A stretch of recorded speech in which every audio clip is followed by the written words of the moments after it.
Even the most seasoned programmers make mistakes. But the difference between the pros and the amateurs is that the pros know how to read error messages. Flash has 2 windows that help you find errors in your code, one of which we'll focus on in this movie. If I test the movie here with Command Return or Control Enter on the PC, you'll see an error in the compiler errors window. In the location section, Flash tells me where the offending code is. It's in Scene 1, Layer Actions, Line 8. The description says syntax error expecting right paren before semicolon.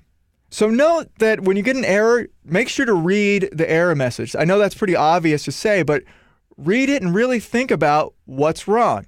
There is a missing right paren according to Flash. So I'm going to double-click this error message, and Flash will actually open up the Actions panel and highlight the offending code for me.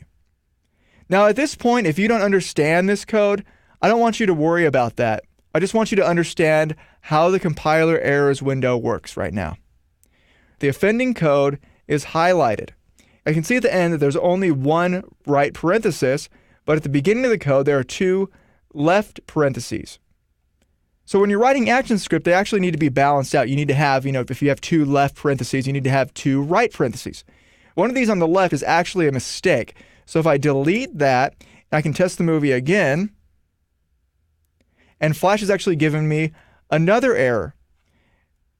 Note that when you get into compiler error, Flash actually stops processing the code. That's why we didn't see these 2 errors at once. So if we look at this, we have Scene 1, Layer Actions, Frame 1, Line 23, access of undefined property, sound mix E. So if I double-click that, I can see that this is undefined, sound mix E. Now, being used to writing code all the time, I know that this is probably supposed to be sound mix with an R on the end. And if you're new and you didn't see that right away, I promise as you go through this title and as you get more experience with ActionScript, errors like this will become more obvious to you. So I make the fix and I test the movie one more time. And the code is processed, and you can tell that by hearing the background music. When you see errors in the output and compiler errors windows, don't panic. Remember that those windows give you important messages about fixing your problems.